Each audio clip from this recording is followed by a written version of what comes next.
Welcome to the Everything Goes podcast with TAK, where sports get loud, the takes get hot, and nothing's off limits. From game day breakdowns to way too early predictions, we're bringing the energy every single episode.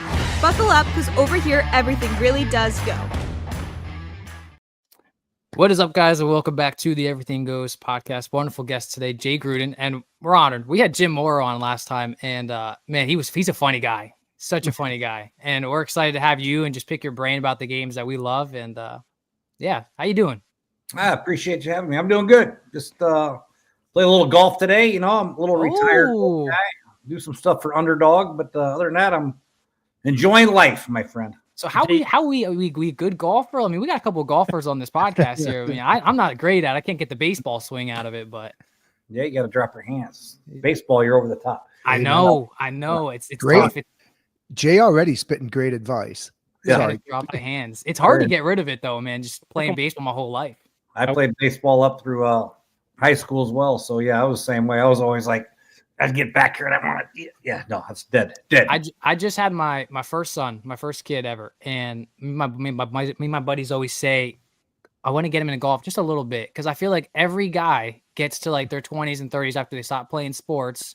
And they play golf and like, man, if only I would have learned just the basics. Yeah. You know, I don't want to be a pro. Told me that too. My dad was a scratch golfer, and I said, no, I'm gonna play baseball and football. And lo and behold, he was right as usual.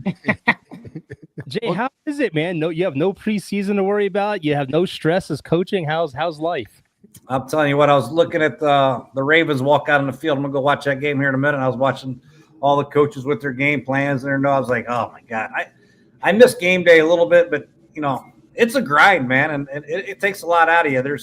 You got to be really built for it, and I'm right now in a position where I don't really miss it that much. I miss game day maybe a little bit, but I don't miss the 18, 19-hour days, that's for sure. But the question is, do you miss your best friends, the media? Oh, yeah. I mean, you know, you got to take it for what it is. You know, they're doing their job, and you just got to try to give them as little information as you can without pissing them off, but that's all part of it. You know, I didn't mind the media part of it. I just hated the whole, there's so many people you have to deal with.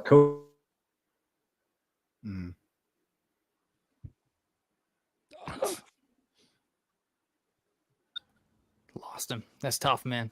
All I got to say is for once, it wasn't me. Hold up. We got you back. Oh, we got you back. We lost you for a second. Yeah. Sorry about that. No, you're good. Usually me. I'm like the worst computer guy in the world. It usually is him. Hey, Jay, how important is preseason for new coaches? You got a lot of new coaches this year, and I'm a Saints fan, so I'm excited to see Kellen Moore. And you have these teams. I feel like there's a lot of pressure on coaches nowadays where like 2-3 years, like kind of cutting them out. Like, is there a lot of pressure going into your first preseason?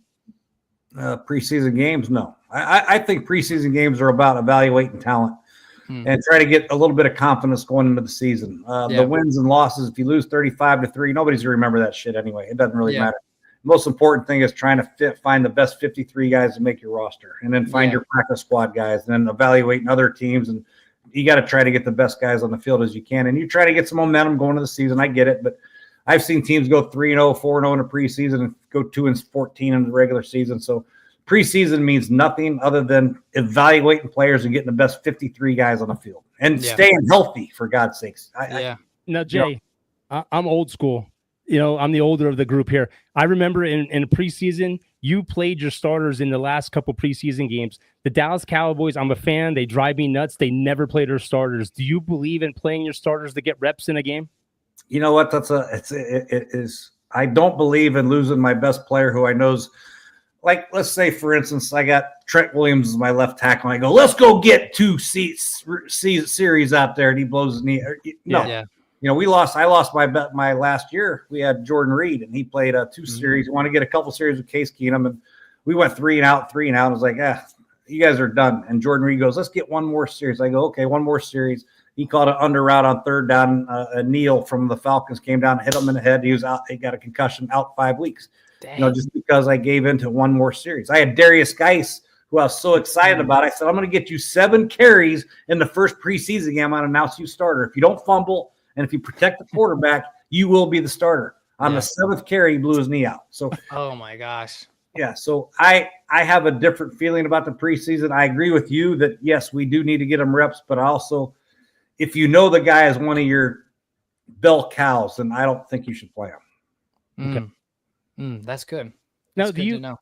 Do you lean more on the cautious side too? Because now, like, you see a lot of these players are getting a lot of guaranteed money up front. Do you see, like, you don't want to get them out there because, like, look what happened to Trayvon Diggs. You know, he got that big contract. He hasn't played with Dallas since then.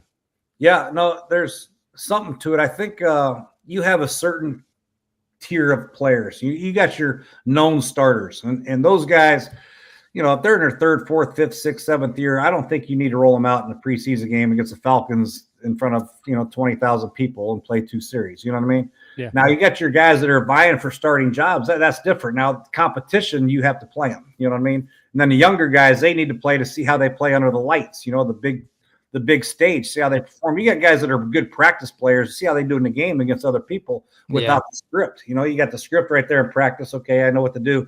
Now in a game, you don't know what's coming, so you got to fire stuff at them, see how they react. But yeah, that's the toughest part as a coach, really, is how you deal with the practices and how you deal preseason to get these guys ready for the regular season, because it's 17 games, a long season now. Absolutely. And you were talking about injuries. I feel like injuries, it's the numbers are so high the past couple of years.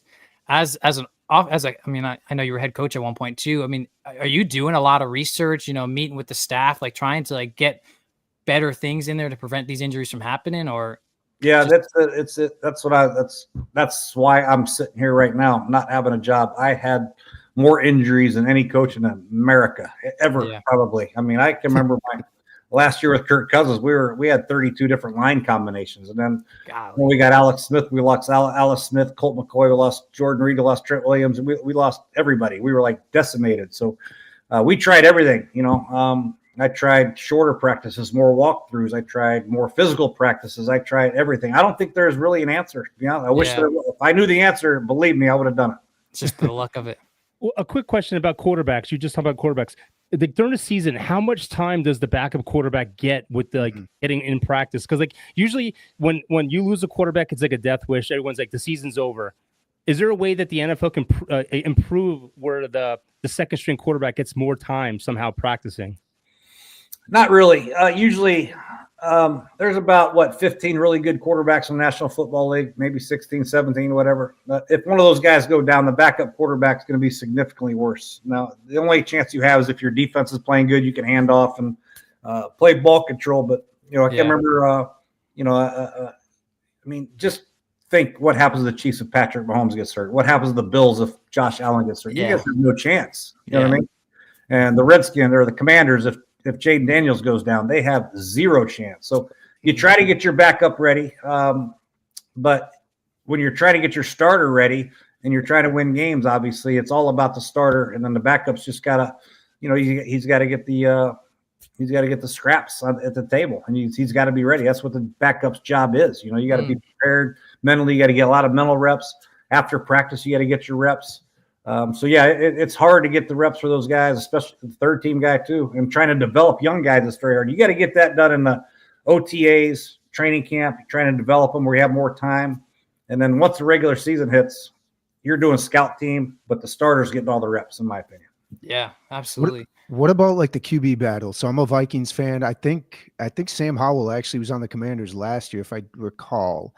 It was Vikings now. Yeah. Either way, now Vikings got him. They got JJ McCarthy. There's going to be a QB battle.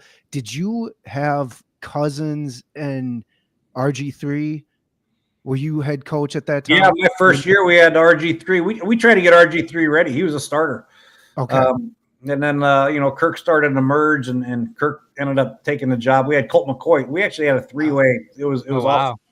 It was awful. So you never want to have a three-way. You never, the three-way is terrible. And ended up, Kirk ended up winning the job. And then when Kirk left and Alex got hurt, my last year we had Case Keenum, Colt McCoy coming back from an injury, and then we drafted Dwayne Haskins. A three-way competition in training camp is absolutely no fair to the quarterbacks. It's impossible to evaluate, and you never want that. Two-way maybe, but three-way, no. If you have a two-way competition, you have it like Daniel Jones is competing with Richardson tonight and next week, and we'll see how that goes. But I'm a firm believer in repetition is king. You got to get your starting guy reps. Oh yeah. What do you think about Daniel Jones and Anthony Richardson? Like if you were on that team right now, who are you eyeing?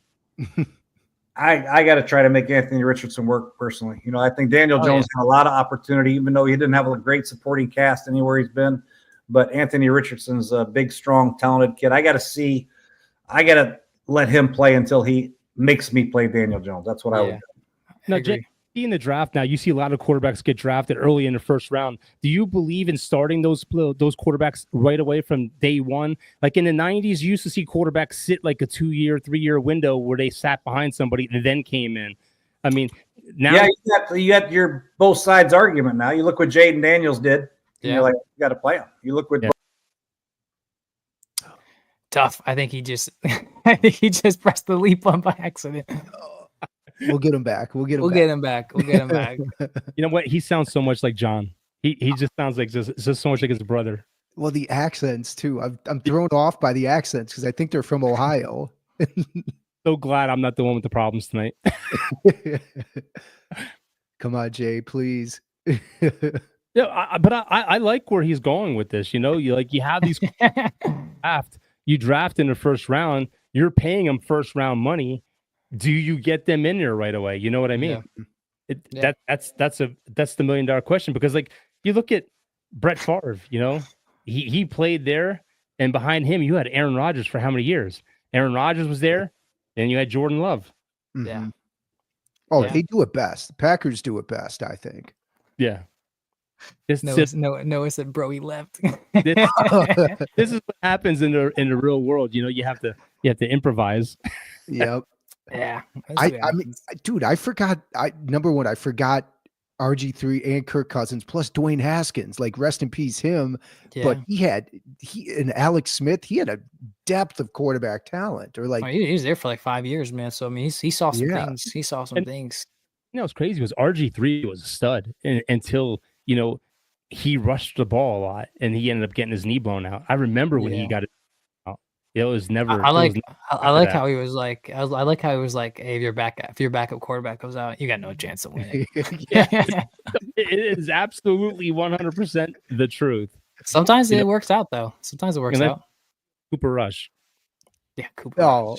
Well, no, did the Bills have Keenum? I think the I can't remember. Either way, if you're a good team overall, you're going to be able to make do, especially like he said, you have a defense, you can run the ball well, like the Eagles. No offense to Hurts, but I would imagine that, knock on wood, he gets hurt, they'll be able to come through.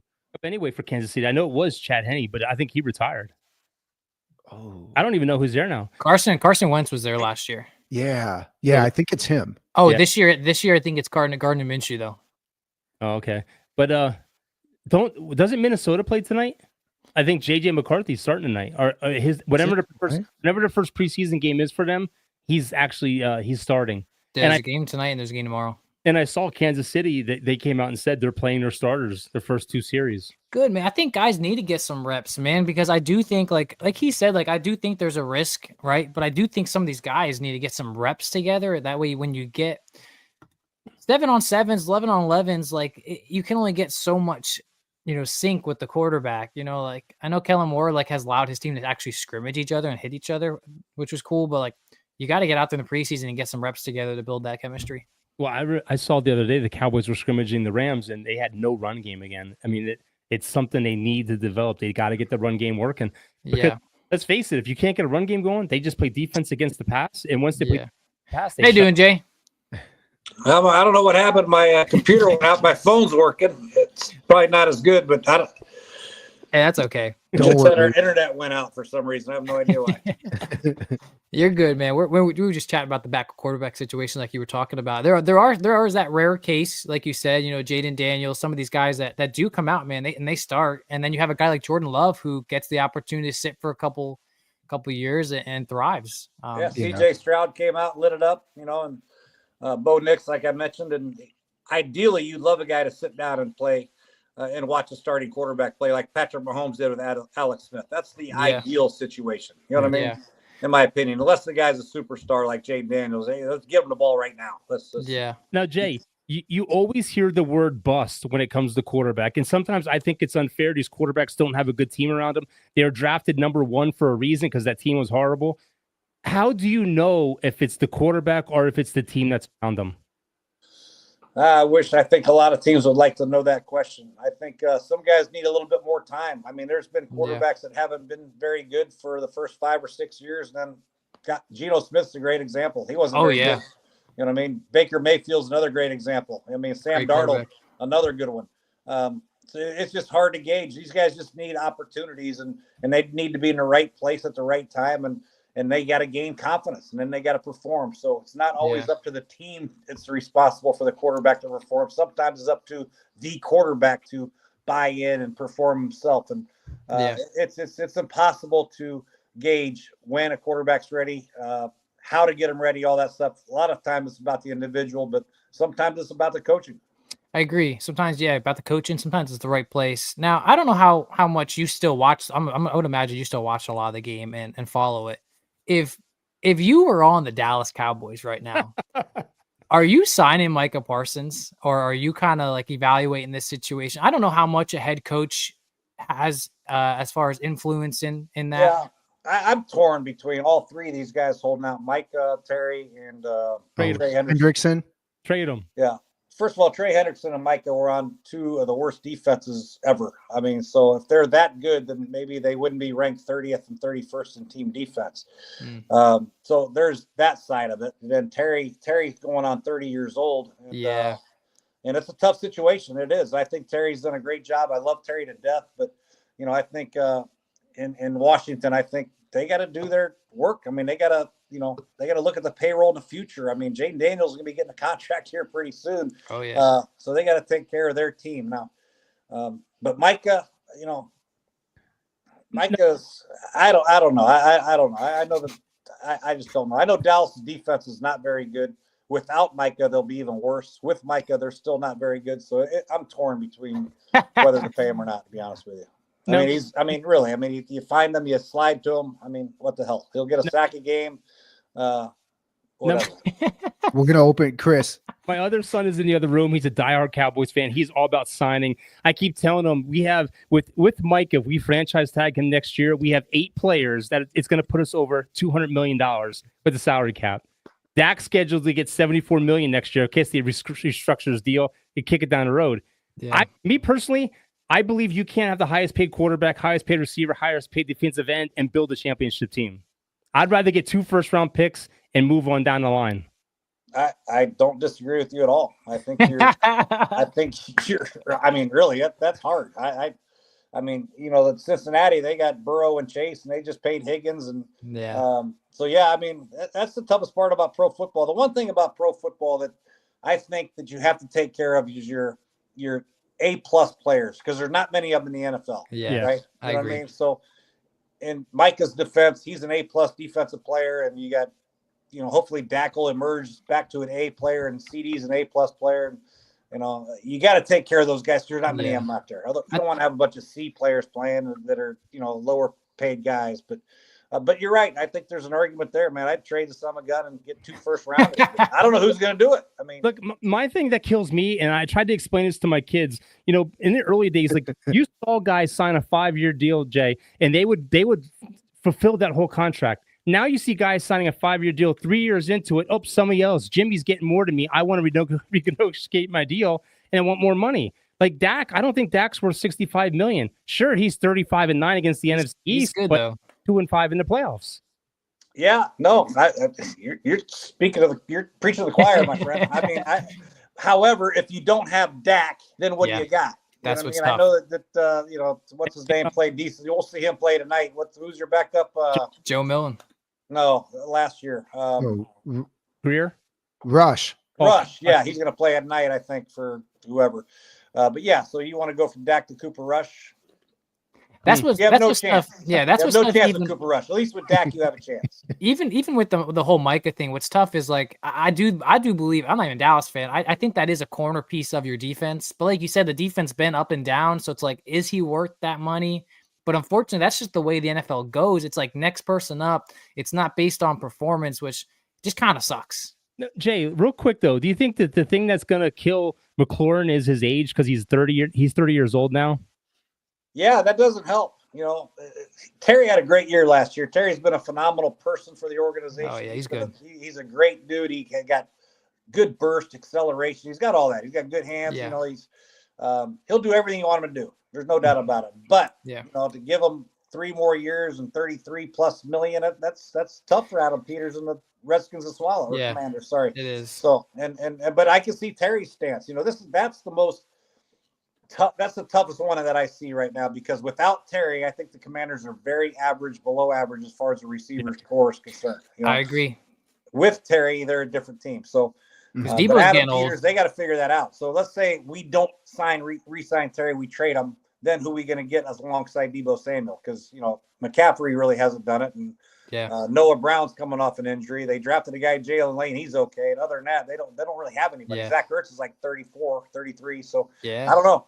Tough. Jake, can I ask you a serious question? I mean, all my questions are serious, but this has always come to me, and I just sit back and I've seen where championships teams like the Cowboys, for example, in the 90s, when they won the championship, they stayed together as long as they could. It seems like now the NFL, and I understand on the player side, the NFL is more like a business. These guys aren't too worried about championships. They're more about getting to that next contract. It seems like that second contract is the one. And I'm not trying to say that these guys don't want to win championships, but do you think that it's going more towards that? Because the way you see the contracts elevating at every position, do you see these guys focus more on that part of the sport than winning championships? Let me ask you this. If you're out doing this podcast right now and Pat McAfee offered you $15 million guaranteed to go, would you leave? Yeah. Yep. Would you leave? Maybe. I would leave in a heartbeat. You'd say, see you later, and drop your headphones down and get the hell out of there. But yeah, that's what it's all about. I mean, That's what it is. Football is not these players. You can't play football very long now. You look at Slater today. He just blew his patella tendon out. Thank goodness he got a contract. You know what I mean? Yeah. So you got to try to get what you can get. And you got to figure that if you go to another team, 32 teams, all 32 teams have a chance to win a Super Bowl, right? Yeah. So you just got to try to make your way somewhere else. But it's all about the guaranteed money right now for these guys. And I don't blame them for, Right, yeah. I mean, at the end of the day, you got to do what's best for your family. I think they want to win, but like you said, you're not in this league long. Nothing's guaranteed. It's a business at the end of the day. Jay, if I could ask you a question, all the years you've been coaching, I like to ask coaches this question. Like, what's one of your favorite moments as a coach? Probably when we won against Philadelphia. We won at Philadelphia. Chip Kelly was the coach, I believe, and we went to the playoffs that year, clinched the NFC East. We had a rough first half, but we ended up winning that and clinching the division. And then coming back here, when we drove back here on a bus, the place was just packed with Redskin fans. It was awesome. Then we played in a playoff game against Green Bay. Walking out of the tunnel, it was just all Redskins fan. It was pretty awesome. That was my favorite as a Redskins coach. But overall, I won a Super Bowl with my brother, being an assistant coach. Watching him win it was That's awesome. Exciting.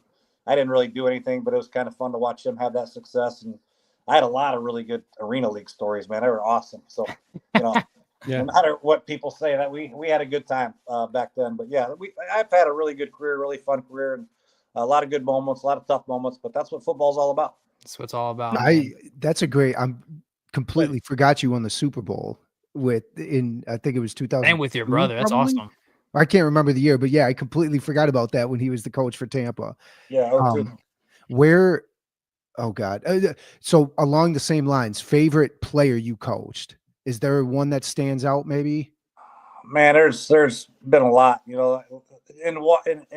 Well, Cincinnati, I was offensive coordinator for 3 years. I had a bunch of them there. I love Cincinnati. I had Andy Dalton, AJ Green is phenomenal. Oh, AJ a lot of great guys there. Most new. I mean, Andrew Whitworth was there. So yeah, in Washington. Obviously, I always had a thing for Colt, great competitor. Kirk was awesome, quarterback wise, and Chris Thompson was always one of my favorite players. I loved guys that I like guys that overachieved, and that's what Chris Thompson was, an overachiever. But I had a thing for other guys. Like, there's so many good players and fun guys that I coached. Oh, yeah. Always great to me because he's a guy that if there's a problem in the locker room, I'd call Trent up and say, hey, Trent, can you take care of this? He goes, I got this. It'll be taken care of. Big guy. There's so many great different personalities, and there's so many guys that you just want to strangle and get rid of them.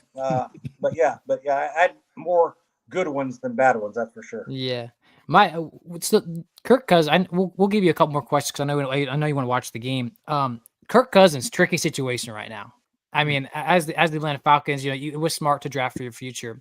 Do you think there's an ideal spot for Kurt somewhere else, or do you think he rides it out in case Michael Penix doesn't pan out? Let's Cowboys. He came off the bone Achilles, you know what I mean? So he might not have been quite ready physically, mentally. I think physically he was okay. I just think mentally, yeah, to feel like you're okay is different than actually, you know what I mean? I wasn't even playing that bad. I played football and I was tentative a little bit. I think I'd ride another season out if I was Kirk, see what happens, see what opens up. Because there's a lot of jobs out there that are going to be open. There's 8 or 9 teams in the NFL that need quarterbacks bad. You could use it 1 year. Like, look what Pittsburgh did. They went out and got 42-year-old Aaron Rodgers for a year. You know what I mean? There's going to be teams like that are going to need a quarterback, and I think Kirk can still play. Mm-hmm. Dang, Anthony Richardson just got hurt in the preseason game. Did he really? Yeah. He got sacked. Daniel Jones is in now for the Colts, so definitely hoping he's okay for that one. What if we do one more question each? Jay, then we get him out of here. Think of the way the game is right now as an offensive coordinator. You see, it's mostly a predominantly passing league. Do you like that style of football? I mean, do you still like the old style of football where you ground and pound? Well, I think it's a combination. I think it's more RPO and zone reads and bubble screens and release screens. You see more bubble screens and release screens now than you ever have, and I hate those. I think it's just horrible. So yeah, you got the zone reads, and then if the end pinches, you keep it. If the linebacker comes up, you flip it out to the bubble screen. So yeah, there's a lot of shit that I don't like in pro football right now. But yeah, I think there are some teams that still can ground and pound it now. There are some teams, San Diego or LA, and the teams that can really do that are the teams that are going to be competitive at the end of the year because of weather situations and offensive linemen that can't protect or block or whatever. So you can always hang your hat on handing the ball off to the back and letting them run through the hole like a Derrick Henry type guy. I think the stat is like the teams that have 2 solid running backs, like those are the teams that are making the playoffs right now and winning. Yeah, I mean, it sets up everything. It makes the game a lot easier. You look at Detroit last year with Gibbs and Montgomery, what they were able to do with Ben Johnson, the play actions and all that stuff, and they had a great offensive line. And it just makes a big difference. It makes it a lot easier for the play caller. Yeah. Who do you think right now is the favorite in your eyes to win the Super Bowl again? Well, I don't think really anybody's done anything. I look at the playoff teams from last year. Washington's. I'm a little concerned about their defense. But as far as the teams last year, who's going to knock off the Ravens, Chiefs, and the AFC, and the Bills? You know what I mean? I think those 3 teams. I think the Bills have gotten better on defense. I think the Ravens have gotten better on defense, and they're still pretty good. And obviously the Chiefs are going to get better and better with Patrick Mahomes. So those 3 teams are sick. And then in the NFC, how are you going to beat Philadelphia? Their defense is really, really good, and their offensive line is ridiculous. They have the best back and a hell of an efficient quarterback and 2 of the best receivers. So I see Philadelphia, and I see Baltimore, Buffalo, and Kansas City again. Do you think the NFC North is the best division in football? I think it was. I think the Lions will take a little step back this year. They lost Frank Ragnow. They moved. I think so too. They moved their guard into center, so they got worse at 2 positions on the offensive line. And they lost Ben Johnson, but they're good. I don't think their defense is good enough. The Vikings obviously lost Sam Darnold. They're going to rely on a rookie. I'm worried about them. The Bears, everybody's talking about the Bears. I don't think Caleb Williams is ready. I don't either. Right there with you. We'll see, but I think I love the NFC North last year but I love the Vikings defense, by the way. They're really, really good. But yeah, the NFC East is going to be a little bit wide open other than Philadelphia with I think the Giants will be a little bit better. Cowboys will be obviously better with Dak coming in. NFC South, the Buccaneers, I think Carolina better. So yeah, it's going to be interesting to watch. It's going to be a fun year. It's going to be a fun year. It's going to be really good with if Stafford can come back and play with his back, I think the 49ers have a really easy schedule. They're going to be at least 12-5. Then you got the Rams, and Arizona's always hopeful, but they'll start out 3-0 and up 4-13. That's like what they'll. And the Seahawks will be a little bit better, but what drives me nuts? Rank the schedules, and you know what? There's so much movement in the league. How could you say that the Buffalo Bills have the easiest schedule in football? I just, you really don't know because of all the moves that have been made. Yeah. No, you're exactly right. You know, then there'll be some teams that have a big injury bug case. You're like, oh wow, those 49ers are going to be great, and they lose Purdy, and they lose Trent Williams, or crap. You're like, hey, thank God we got the 49ers. You know, so you never know how the schedule works out. People think it's a weak schedule. It's not. People think I got the toughest schedule in football. No, you don't. Up, son of a gun, and see what happens. Well, Jay, we thank you, man, for just coming on here and chatting with us. We'll have to have you on another time because I mean we could talk about sports for hours, but I think we all want to watch some of this preseason. Football's back, man. I'm fired up about it. Jay, go watch it, man. Thanks for having me on, fellas. All right. All right, Jay. Thank you. All right, see you. Sorry about my internet. All right, you're no good. problem. Bye. I wanted to go on and ask him. I wanted to say, what do you think of Jones? What do you think of what? Oh, Jerry Jones. I would have asked the last time he got in a fight with John, his brother, but Ty's right. There's just so much that we could cover. Yeah. You could tell like he was happy to be on, but you could tell after I announced the whole Anthony Richardson, like he was ready to go watch some of these games. Oh yeah, because he's a phone call away from being another offensive coordinator. You know what I mean? That was gonna be my question. Was gonna be like, do you have any interest in going back into the game? Yep. But I think he'll come back on. It'd be fun to get him back on. I would love to have him come back on and talk more about that. You gotta get him when there's no football on TV. Yeah. That was Jay Gruden, former head coach, former offensive coordinator, brother of John Gruden. Yes. John Gruden. Younger brother. I don't know why I couldn't remember his name. I would love to be on this. Oh my gosh, that'd be awesome. Yeah. I mean, hey, we laugh about. I mean, if you're still watching this podcast, number one, thank you. Got these new hats in, baby. Trucker mesh. Shout out. Thank you to our sponsors for that. I like guys that come on and just they shoot from the hip. They just talk normal freaking, they're not like politically correct. He just comes on and dropping the F-bomb, dropping the F. Oh yeah. And we laugh all the time. For anyone listening, we laugh all the time about like, how the heck do we just three random guys get these guys to come on? I mean, Rob Ryan, West, Hugh Jackson, Jim Mora, Jay Gruden, Coon. Kenneth Gainwell is saying he told us that he will happily come on this podcast after training camp, and we can't wait to have that interview with him. So stay tuned that one. We got some Savannah Banana guys coming on. We still have Danny Espinosa who still wants to come on the show if it ever happens. But I love it, man. We have been blessed, and it's a good thing, man. This little podcast started out in a little small extra bedroom with a folding table, with a Thanksgiving folding table with a red cloth on it, and look where it's at now. It really is. Oh shit! I was recording in the attic. I think at one point. I don't know if I was with you guys at that time, but you're right. The steps that. No, I remember that. I feel like I remember that. Okay, yeah, I remember that. Well, huge thanks to you guys for watching this. Check out Smackin' 10% off on the code in our bios on Instagram and Facebook. Get 10% off their sunflower seeds. Check that out. Profits go to us too. Also, we get a small proportion of that. Let's see. We got a comment here. Who commented?